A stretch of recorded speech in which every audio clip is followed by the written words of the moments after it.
I'm almost hearing you say that I have to understand how my brand fits with the market, who my competitors are, how culture is changing, how consumers are changing. Are we saying that for a marketing leader to be successful, they both need to continue to get broader in terms of the topics they can have a conversation about, and yet have some degree of expertise in all those topics? Correct. Seems a little paradoxical. That is the challenge. I refer to this type of trajectory as being a polyvalent, type of expertise. Over the years, we have discounted the value of the generalist, to your point, where the drive should be get experience-driven proficiency in some of the critical areas and go deep. And requires a different type of mindset, but also requires you to have the privilege and luck to learn and a curiosity to learn more about areas that might not be squarely fit in your lane.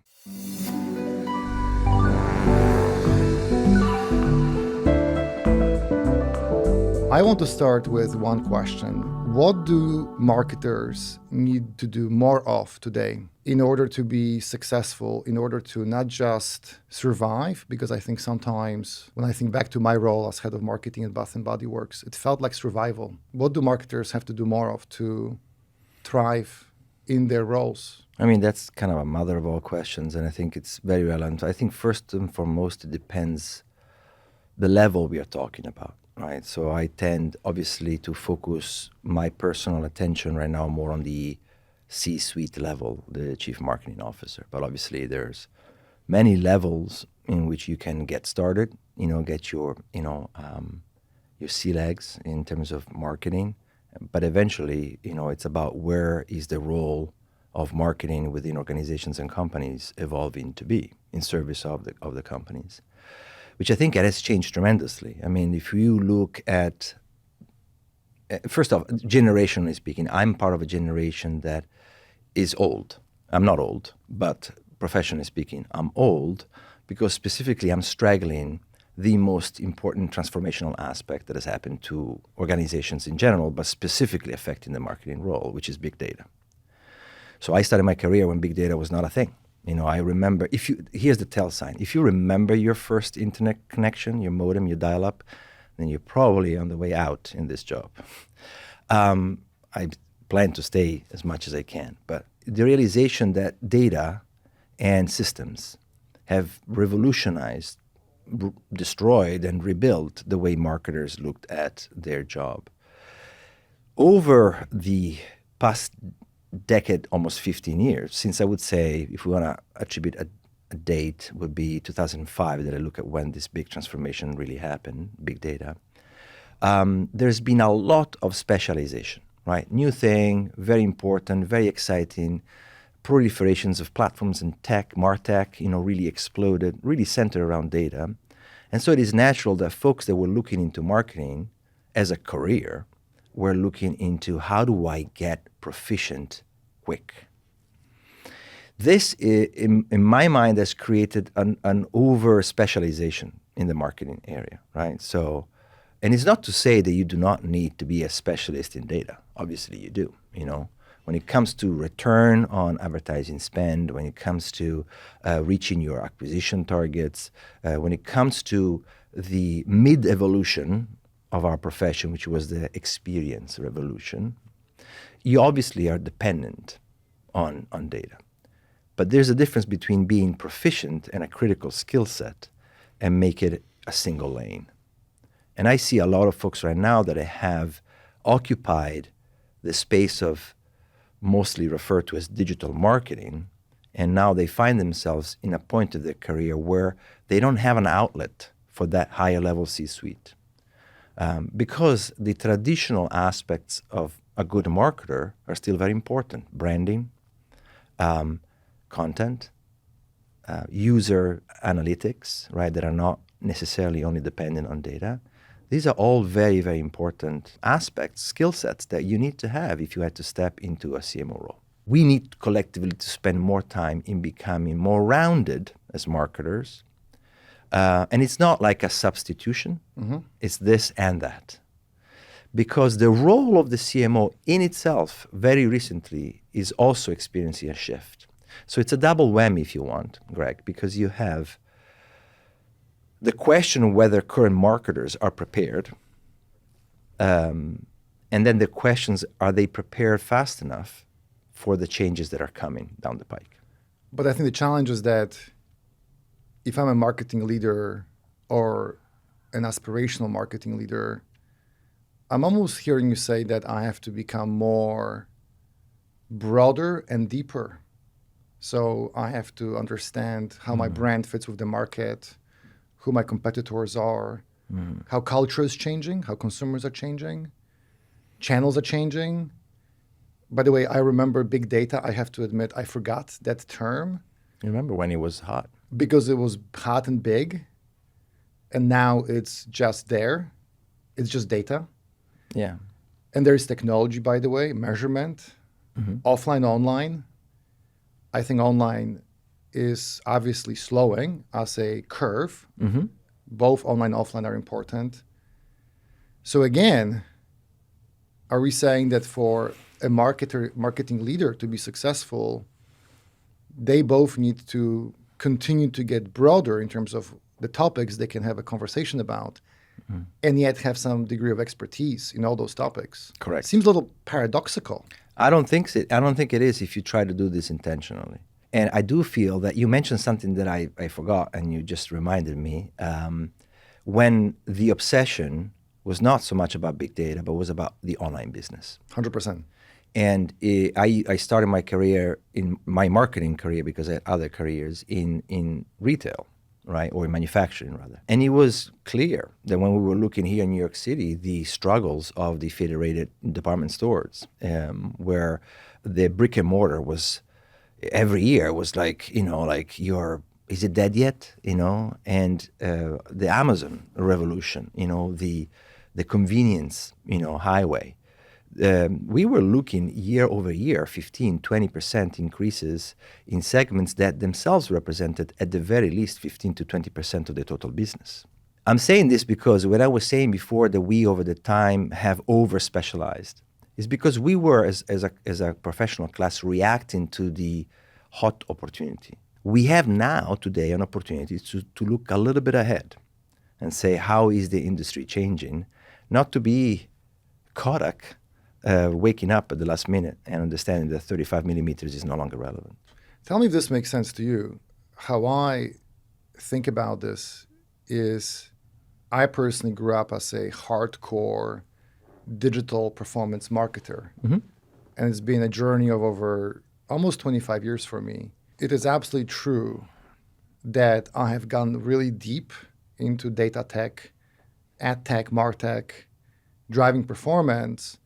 But over time, I've absolutely realized that as my role is changing, I do have to become broader. And then maybe there are marketers who still deal with more aspirational aspects of marketing, brand marketing, and they desire to actually have more expertise in user experience, user journeys, right? Digital experiences. Again, you talked about data being behind all of that. If you were talking to the hardcore performance marketer versus someone who's more about brand, if I can just sort of differentiate between these two mindsets, how are they supposed to be both creative and analytical at the same time? Well, that is the challenge, and I think, I refer to this type of trajectory, so to speak, as at the very least being a polyvalent, type of expertise. Over the years, we have discounted the value of the generalist, mainly because we attach a negative connotation. 100%. That the generalist is not an expert at anything. Yep. Which, to a degree, is absolutely correct. You cannot be the absolute expert if your expertise has to span across. Master of none, right? Exactly. On the other hand, though, I think there is a very distinct role for the person that has done those jobs. Perhaps, yes, is not the most important expert in the field, but is a person that has first-hand knowledge and expertise. I do differentiate between experience and expertise. If I come out of a fantastic training program, I might have the expertise, but I lack the experience, right? I like the failure. And so I do feel that there is this mid space, to your point, where the drive should be, this is my opinion, try to, like a game of pursuit, get proficiency, not absolute expertise, but really experience-driven proficiency in some of the critical areas. And go deep. And requires a different type of mindset, but also requires you to have the privilege and luck to be offered throughout your career the expertise to dive into, which usually comes with what we call ambition, right? Which isn't really an appetite to learn and a curiosity to learn more about areas that might not be squarely fit in your lane. But that's sometimes scary. Again, if you use the term big data, and I have not coded before, maybe I can use Excel really well, but I don't fundamentally, as a marketer, understand the systems and how this data is captured. I mean, especially now with cookies going away, first-party data is going to be a huge focus. How am I, as a marketer, to whom it's little foreign and little scary, all of a sudden embrace this challenge and get outside of my comfort zone? What would you do?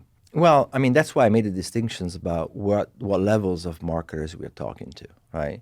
I started my career, as I said, in product marketing, so manufacturing, and I was like a junior product manager. The biggest task I was given at that time was just go to a store, and just like write down the prices and the model numbers of the competitors. That was the big marketing assignment. But, I have grown out of that role and into other roles because of my own curiosity and because the organizations actually gave me opportunities, which I'm very grateful for. But I've also was colleague with people that were product managers and they were like 55 years old. And they were like the best product managers, my mentors. And they didn't necessarily feel the need to grow into a different area. And that's fine. We're always going to need specialists in any ensemble in an organization. You're going to need somebody who really knows what they're doing when you're talking about performance marketing, right? Because it's so fast changing. You need somebody who is absolutely laser focused on that. I'm referring to those people that feel the need to occupy higher, more strategic spots in the value chain of an organization. And the uber specialization is not going to cut it anymore. And so I think I've seen people faking it until they make it. And frankly, a lot of people didn't make it because there was not enough time for them to fake it until they make it, right? And so that's something, a distinction there. It has to be intentional. You and I talked before in our chats about choices and intentionality. I do feel there is a mix of, again, having the luck of being offered opportunities, but also recognizing them, accepting them, taking the challenge, talking about scary leaps into uncomfortable zones. He also talks about choosing your next company based on what they can teach you, which is not very often the driver of how we make career decisions, especially in the mid-career space. So are we, for example, talking about going back to this easy example of data? If I am working for a brand that doesn't maybe value data or just simply isn't ready to embrace it, to make better decisions, are you recommending that this marketer actively seeks an opportunity where their data skill set, user experience skill set, maybe it's a branding skill set, can be completed? Every journey is different, right? It depends what your aspiration is, but I have been mentored and I try to imperfectly return the favor with a lot of people that work, or they grew up within the teams that I have, the privilege of managing. And it comes often where my coaching comes to what do you want to do? Because it's also a myth that we have to maintain a linear progression. And so I think we need to spend more time considering where we want to be and where is our value best placed. So would it be fair to say that in order to thrive, one has to, especially if you're in a leadership marketing role, almost look at how rounded your skill set is. Maybe look at areas where there are some obvious huge gaps that are a liability. And then look at whether where I'm at now or where I could be tomorrow in terms of roles. And more consciously direct my career journey to become more well-rounded be more specific, be more maybe obsessed about creating value for myself by having that clarity around what I need to work on? I think so. And generally speaking, what we do not have on our side is time. So I understand this trajectory of polyvalent learning. It requires decades. Yeah. And that's why the sooner we realize where is the path of ambition, where do I want to be? Do I want to be a product manager and be the best at it? Do I want to be the guru of performance marketing? Understanding that tomorrow AI might replace you entirely. Now what? Or do I want to be somebody who occupies, again, a different rung in the ladder of value? The choices I make today will illuminate future choices about where do I go to work? What is the right career path? It may not be the shiny Fortune 500 that offers you a slightly heavier stock business card that you can show off with your friends. It may be the smaller company. It's easy to say, here's the next opportunity, I'm going to take it, because it offers maybe better perks, maybe offers a better title, maybe it's the right location, which is different than actively deciding how to swim within the current and which path I want to take, which narrow lane I want to follow. And only then, once I understand where I'm going and where I want to be in some way specialized in, what area I want to own, that there are gaps within that context to be completed. Is that what you're thinking? Yeah, I mean, let's go back to the issue of time, right? So obviously we talked about the fact that it takes many years for you to acquire this trivial pursuit, little wheel. It also is about depth, right, as to your point. It takes time, and I would say, is it one business cycle enough to be proficient within branding? Probably not. So it takes time because you need to be exposed intentionally to different areas and spend enough business cycles to fail and to understand. That's the difference between expertise and experience. And we all work with very young, motivated people, and I think it's the greatest generation in terms of potential. They are not straddling the big techs and the big data. They understand this innately more than us, all farts in that space. But at the same time, they are overvaluing expertise over experience. This is problematic, or could be problematic, because I see all the time, you see it too, when we look at resumes where you see the tenure in mid-career to be too short. My first question is, what have you learned, right, in that particular time? So having enough patience to sit in a job and to raise your hand to acquire responsibilities that will make your life more uncomfortable, right? But will expose you to areas that later on in your career will be essential.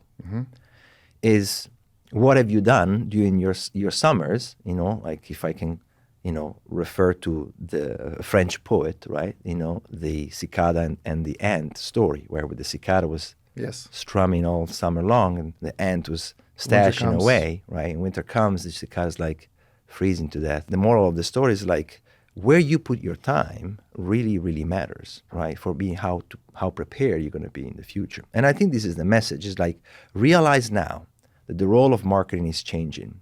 And you are now on a trajectory where you need to control where you're going to go. So the assumption that it takes time, the assumption that you have to go deeper, the assumption that you have to raise your hand to acquire areas of expertise and experience that might not be initially thought as a good fit for you, the marketer. Supply chain, logistics, data systems, platforms, data analytics, But there's a CDO for that, there's a CTO for that. But that role is changing too. And so what are you doing to become a more rounded marketer? Especially because, as you noticed, we all noticed, so 2005 was the big data revolution. Everybody was hyper-focused on data systems and tech. The opportunities seem endless, right? And then all of a sudden, they realize that we have more data that we can possibly do whatever we I want call with, it right? mountains of data. Right. And then what was lacking was really bringing the data together to create value for the consumer. So if you remember, the boom of the CXO came onto place. It's not about data only, it's about the experience, right? And that was another step towards customer centricity, which is great. And data is absolutely necessary for you to be competitive in the data centricity, because only through granular data you're able to create a holistic experience with your brand or your product that creates returning value, LTV. But that's, again, if everybody now starts shifting towards experience, what's going to be the next evolution? A lot of marketers branded themselves CXOs. Now there's another shift, which companies are realizing that integration is missing, not outward integration, inside the organization integrations. There are silos that are hindering the potential growth. Teams, data, systems. Yeah, there are all these methodologies. In the C-suite itself, these people are not talking to each other. They have competing budgets. They have competing priorities. They segregate their own teams. Sometimes in the most toxic environments, you're prohibited to talk with another team, right? Companies are realizing this. I was reading a survey a few weeks ago where 53% of CEOs, really put their top priority on growth. And you would think like only 53%. But the growth comes to integration. And this is a realization that is coming more and more. At the center of that integration, who of all the C-suite's leaders is best positioned to do that broad bird's eye view? Do you think it's a marketing leader? I do think it's the marketing leader. That was a bit of a leading question. Yes. And I do feel that the next evolution is something that is of integration, but towards the eye of growth strategy. So the reason why the centrality of the customer is the critical ingredient for growth is because all of our interactions of all the teams revolve around the consumer. We've known this since the beginning of marketing as a science. Customer centricity is not a new concept in marketing, but we've been distracted, over and over. So right now, if I'm looking at making the jump from a well-rounded chief marketing officer into this chief strategy, CSO, or this new hip term, the CGO, the chief growth officer, what are the skill set that I do need? And they're becoming more soft skills than hard skills. So we are de-emphasizing the technical expertise versus like conflict resolution, culture change management. This seems difficult because on the one hand, it's almost like we're talking about the marketing leader looking at a bunch of Lego puzzle pieces. And these pieces are on the table. And there's maybe data pieces, technology pieces, marketing, advertising, creative, product market fit, my team, who my customer is, where is my brand going? You need to put it all together. I remember you told me a while back that the role of marketing is to create markets, which I really liked because it was so simple. So there's this integration piece. And at the same time, you're sharing that growth is important. It is always important. That drives the stock price, that drives profit, that drives sustainability. It drives many things. You have to keep on growing. So you have this numerical way of judging my performance, which is growth. And there's this almost under the waterline, a little invisible need to integrate. Was there time in the past where this clicked for you? Is this something that has been slowly building up over the last 20 years of your career?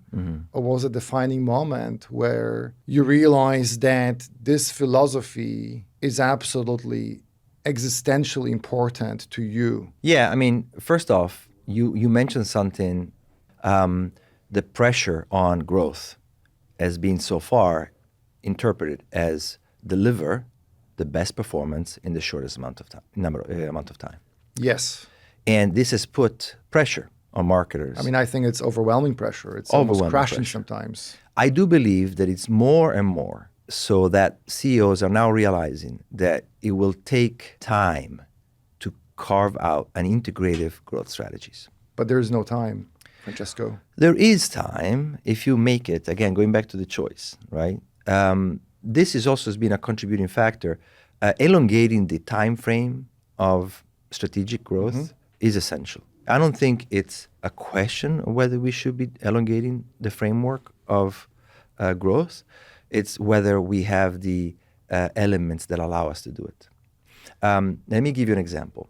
I don't think you can do any type of integrations, assuming that you are stepping into a role where there's silos and then you have to integrate them. From a change management perspective, auditing, discovery, transformation planning, road mapping, investment takes 5 years, I think, on average, to do transformation. But if I may stop you, I shared with you, we won't talk about details, that I was on a call with a marketing department the other day, and their chief growth officer, to your point, was let go after, I think, about a year. And here we are talking about 5 years. That seems very luxurious. Yeah, and the problem is that, and this is a complete arbitrary estimation. It's definitely more than a year. It's definitely more than a year. Yes. I would say at least 2-year cycles, right? At least 2, right? To integrate. Two and full cycles. Yeah.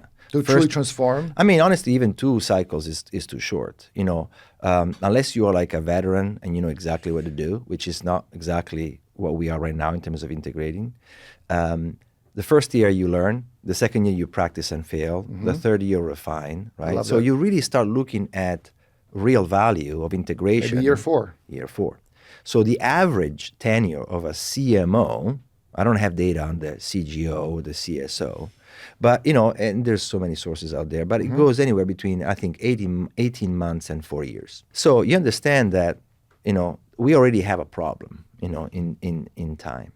But go back to my personal experience, because I also want to be careful not to universalize my experience with what's out there. I started my career making a lot of 90-degree turns. Initially, this was very scary and anguishing for me, because it's like rebooting. Where am I going? So reinventing yourself? Yeah, well, I started my career in Italy, actually, and I wanted to be a doctor. I come from a family of doctors, so I went to med school. And before that, I studied the classics, so I spent a lot of time studying stuff that not completely useful. Let me just be kinder today. When I was in med school, I started to get interested in some IT or, data science, So I came to the United States, I did business school here, and marketing and computer information systems. And so then I had for a little bit a career as a developer, as a software developer, as a coder, right? And then I went into web architect and all the other things. Then, completely random, I changed to product marketing. That was my christening as a marketer. Was that conscious, or did you jump on an opportunity that revealed itself? Jumped on an opportunity. It's an Italian company, manufacturing company. I spent almost a decade there. I love the idea of being able to work, in marketing, and I fell in love with product marketing. That opportunity opened up something that I wasn't expecting. So that company had a particular ethos of making sure that everybody in the company was really, really savvy about the products, which I think it's a good idea, right? So as I was onboarded, again, this 20-something-year-old, knowing nothing about product marketing other than being a consumer, which is a little bit like what people want to go into social media. It's like, I consume social media. So I went there, and they made me spend they flew me to Italy, and they made me stay 3 weeks just looking at the factories. And I loved it. I loved understanding deeply how a product that I would later on be in charge of selling and marketing, how does that work? That wasn't a conscious choice, but I later realized that was critical for my growth. Understanding the micro to infer the macro, anticipating where consumer value through benefits of a product might lie dormant. And that's critical in product design and product, But I think if you stop and only focus on one thing, then you miss that type of connection. I later on was given opportunities to develop markets, open markets, or help develop markets in Latin America and other parts of the world.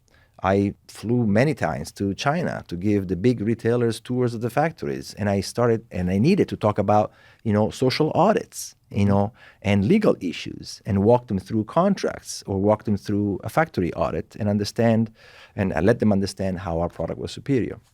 Is that really necessary for a product marketer? I think it is. Is that really happening today? I'm not sure.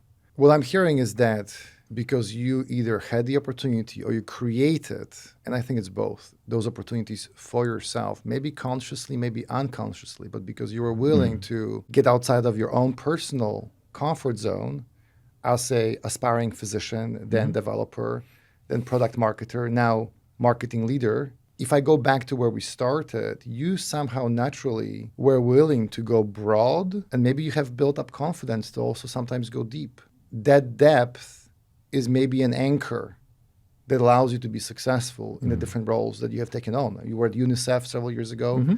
Now you're leading many transformative projects with Partner in Health, which Partners in Health have an amazing mission that they want to deliver. And maybe that really has shaped your point of view that in order to create transformational change, which, as the cliche goes, requires transformational effort, but that does require a certain amount of obsession to create that amount of value. Yes. Around having that longer runway, unless I, as a marketing leader, have the right. Maybe I need to fight for it. Maybe I need to create it for myself. But if I truly am put in a position where I have some big, hairy, audacious goals to meet, or I'm bringing in to completely change the team, or the product is going, the brand is going through huge change, or the market is really changing around me, for the board, the CEO, the CFO to ask of me to create transformation within a year or 18 months is a little ridiculous. It is and maybe ludicrous. we should be honest about that. Yes, I agree.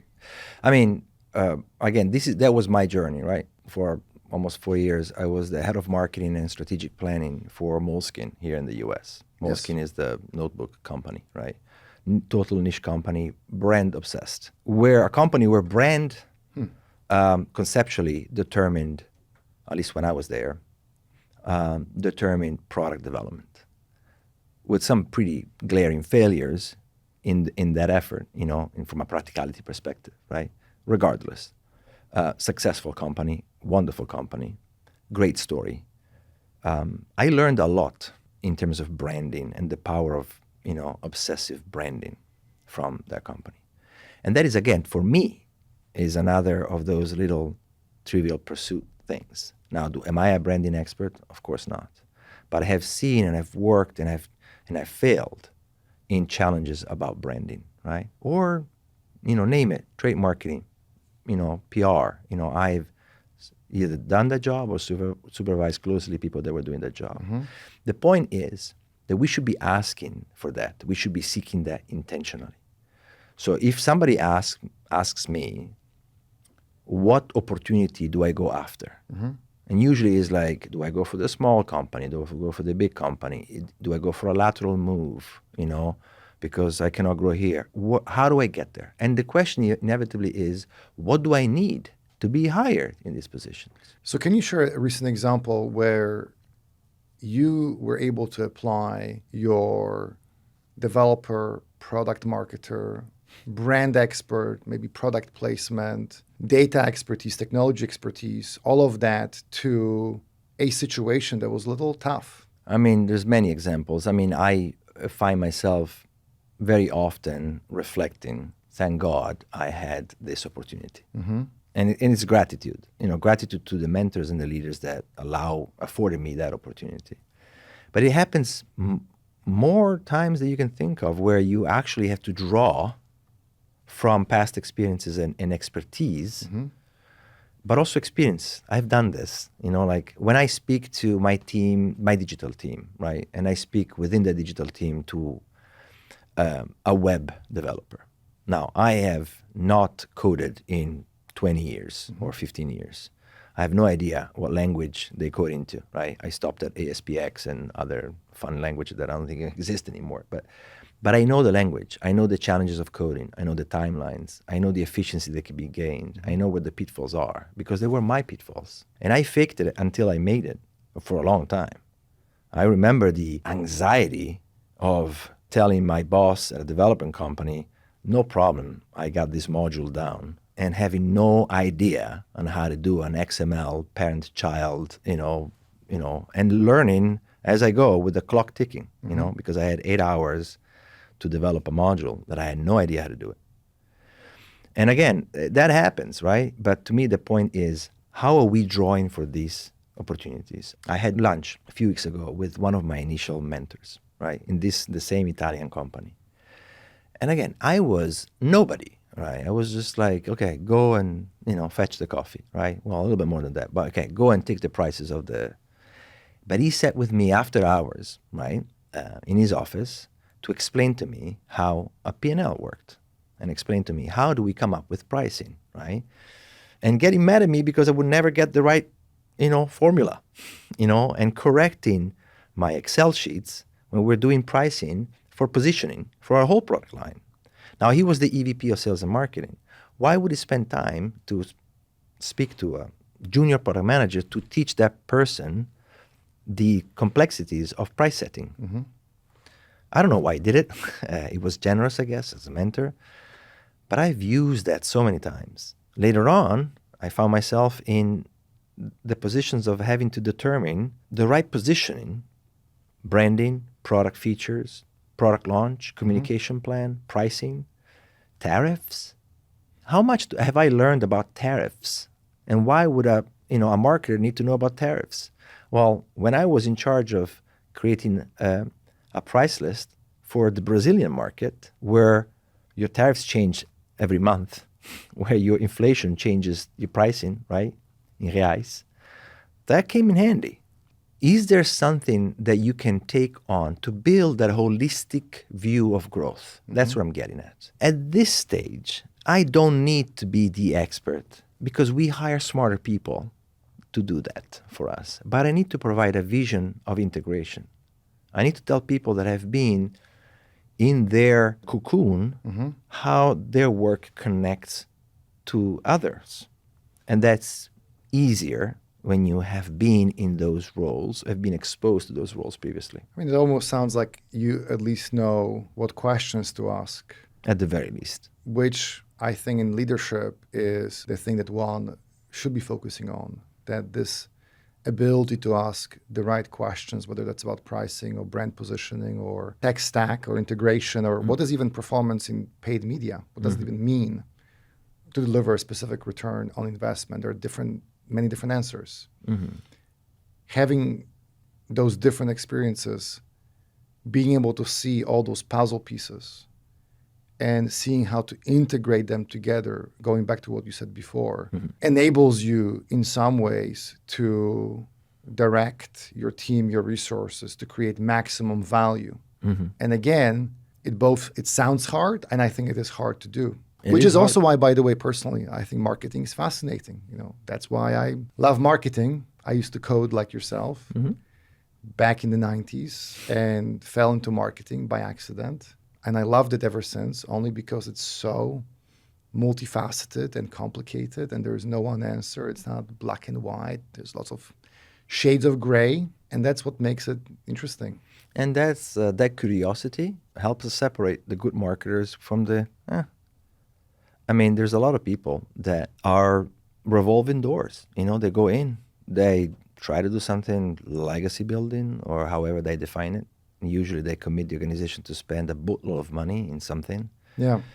It goes back to the organization, especially if the organization doesn't have the appetite for that elongated transformational framework, then that's why you get out of the door. You don't have the time to evaluate, fail, reiterate, iterate, and refine.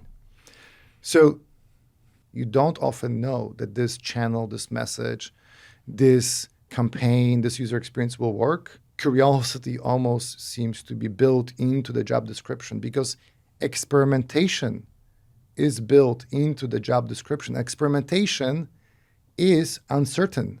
Of course. Is curiosity a way to just simply break through and have some clarity? I think it's important, and this is especially true when we're talking about transformational change. I personally gravitate towards transformational change. I don't see the point philosophically of maintaining the status quo, right? But in order to always be uncomfortable with the status quo, which if we want to use a physics, analogy, like status quo is static. If you want growth, you have to be dynamic, which means that you have to change constantly. And the status quo can feel mighty comfortable, especially when the status quo is achieving a positive growth, maybe single digit. It may seem like this is a good place for me to be. The company is happy with me. Let's go for it. That's a mistake. Curiosity is a necessary ingredient to challenge constantly the status quo. And I've heard people say, why do we always have to challenge the status quo? What if you actually are leaving something good? But there's always inherently opportunity to grow. And the moment we decide to stop challenging the status quo, that's when we are signing our contract for failure. I remember years ago, I was in a conversation with some executives at Google, and they said something that shocked me at that time. This person said, we are one blink of an eye away from oblivion.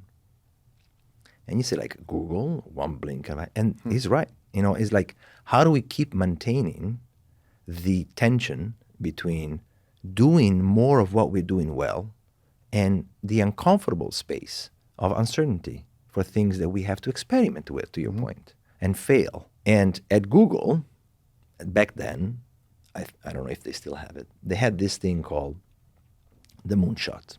Yes. And so the parameter for that moonshot was, or still is, I don't know, let's try to find a solution to a problem that affects, at the very least, 1 billion people. So definitely fits the characteristic of a moonshot. But what struck me more than having a moonshot is having what they called, I think informally, the kill team. And the kill team, I have not heard of that. The kill team is a team that is specifically mandated to try to poke holes into the plans to achieve the moonshot. Now, if that is not challenging the status quo constantly, I don't know what that is. So even the biggest brands that appear to be well established and they should not have to reinvent themselves, maybe it's about maintaining, even they are trying to poke holes in what they do in order to remain relevant. If you're not addressing change today, if you don't have the long vision, that's why I think the elongated framework is important. We are no longer in a time where you can thrive for 50 years without altering the way you market your products. That's gone. So if you're not doing that intentionally, aggressively, obsessively, if you're not choosing your narrow lane and evolving constantly, you are going to die. It's not a question.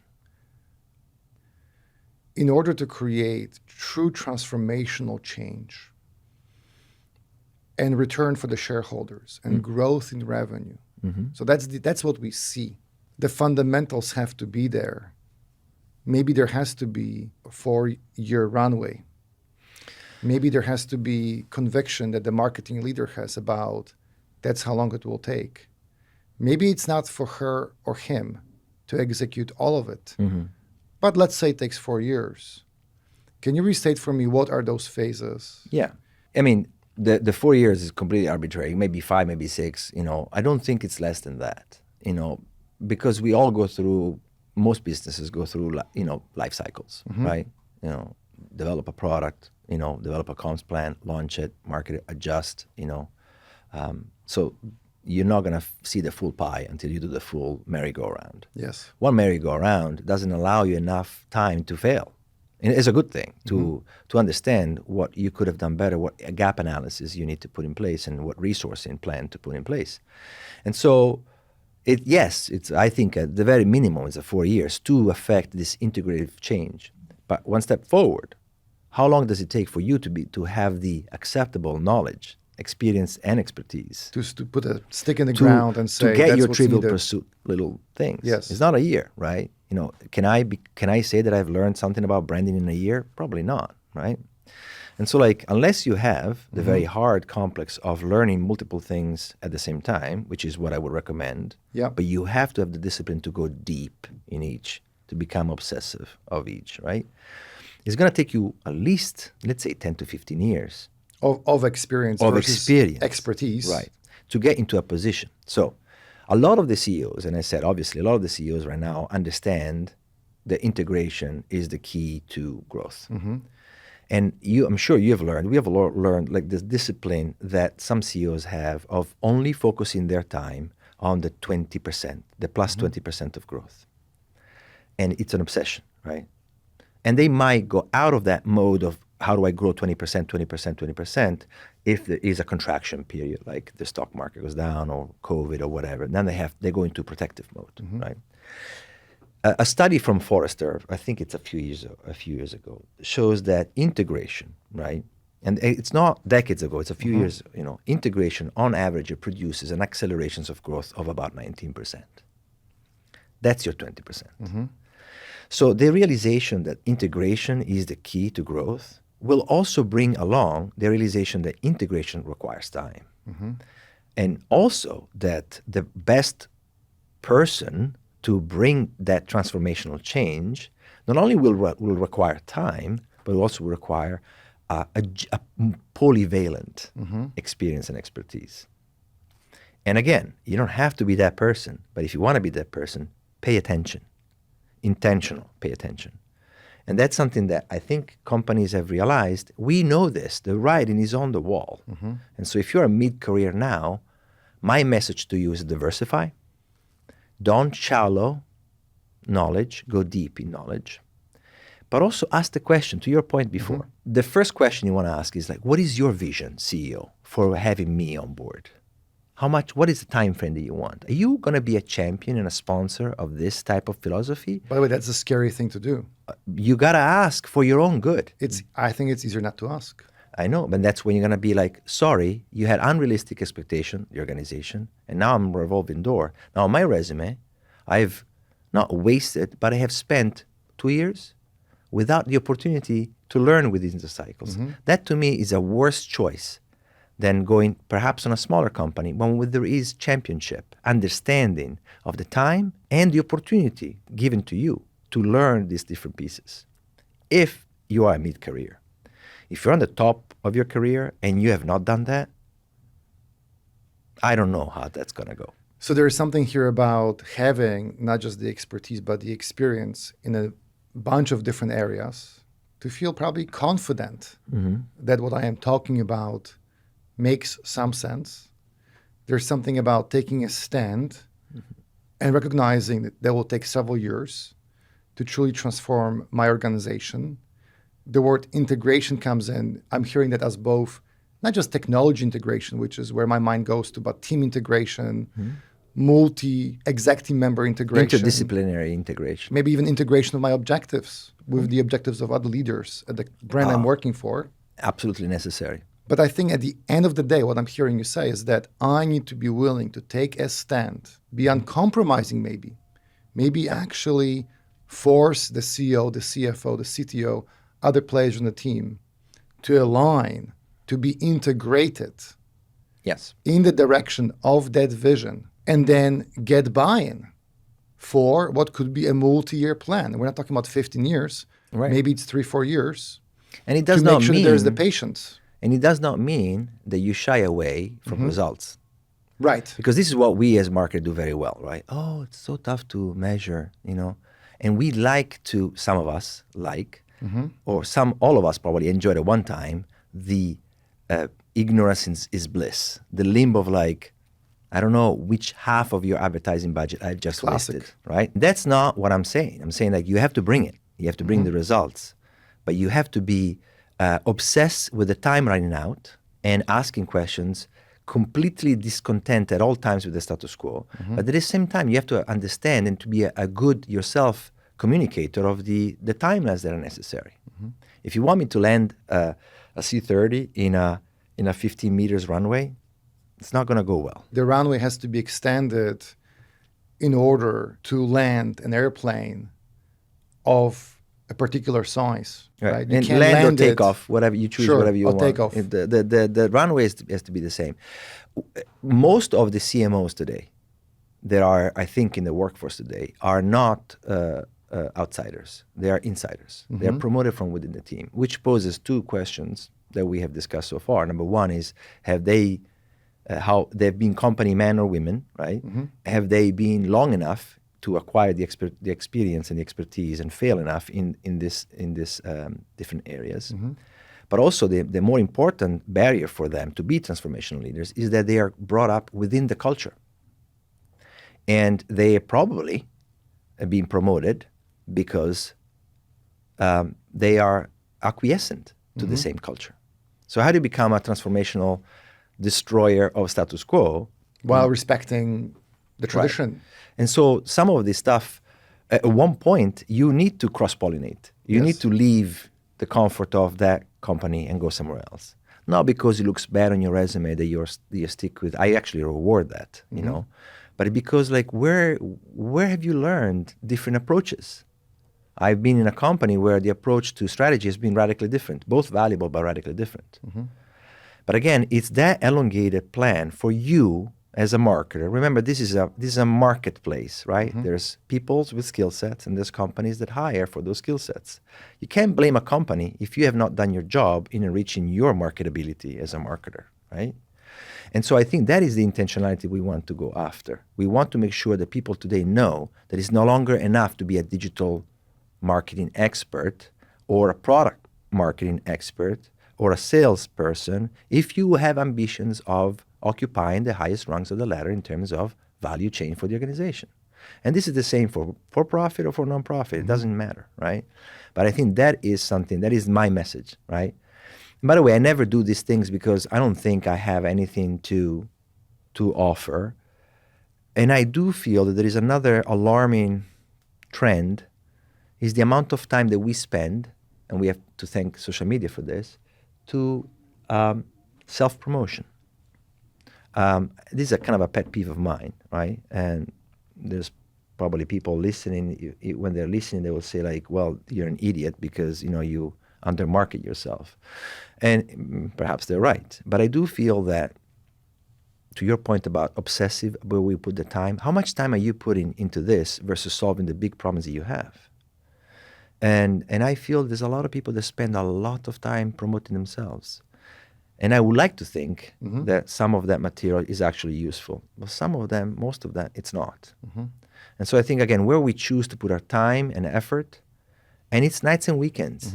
Yeah, because it has to be nights and weekends. And I don't want to say, I mean, I'm very happy when people, I actually don't care, but when people in my teams obviously leave the work day, I don't care. You know, it's only focus work. But if I need to learn about something that is not impacting my day-to-day operation, that's got to come out of my own time. So thank you for that. So to switch gears for a moment, work-life balance. What's your reaction to that phrase? I embrace the necessity to being humans and a professional. I think I'm not going to discover any vaccine. I'm not going to be an astrophysicist that, you know, has some big invention or discovery. Those tend to be martyrs of their own. They're truly obsessed, and at the expense of their private lives. This is again a choice I have never been willing to make. I have kids, you know, I want to see them. And you and I were talking about, you know, this book, it's called Shift. Yes. Talks about intentionality of choices. I don't spend time with my kids because I'm too busy at work. That's a choice you're making. So own to that choice, and that's totally fine. There's no judgment here. But I'm making the choice to actually create boundaries that are healthy for me, that are healthy for my team. And it's a decision that I make to do nights and weekends if I want to learn more about a particular discipline. If I want to read all of the books that are available for me to read about and that were written by the founder of my organization, that's my choice. Nobody's forcing me to do. It's different that telling yourselves that if you don't work 70 hours a week, if you don't ignore your children or whatever you have, because not everybody has children, obviously, then you're being a better professional. That's a myth. Only the result speaks for that. If you were to go back, this is one of those classic questions 20 years ago when you started your marketing career, so what do you wish you knew? It's the same thing that I ask myself thinking back when I was in school. Learn, idiot. You know, this is a chance for you to learn. I often when I'm coaching or mentoring people in my teams, which are 150% of the times are much smarter than I am, I always offer this advice. Think carefully. While you're here in this company or this organization, think carefully about what are the 3 bullets that you want in your resume under this company section. 3. What are those things that you're going to have to learn or produce as results? Obsess about those 3 things, because you may do a million things of insignificant or barely incremental value. What is your transformation? And pay attention to merge what's convenient, beneficial for the organization, what it's needed, Yes. and what's going to enrich you. So what's a win-win between your needs? That Venn diagram of needs. learning, right, is critical. And it goes back to, are you in an environment that permits you to do that learning? And if they're in an environment Leave. that doesn't, Leave. get out. I was shocked. That was years ago. I was in a conversation. It was with a group of people. We were actually in a presentations of product Red.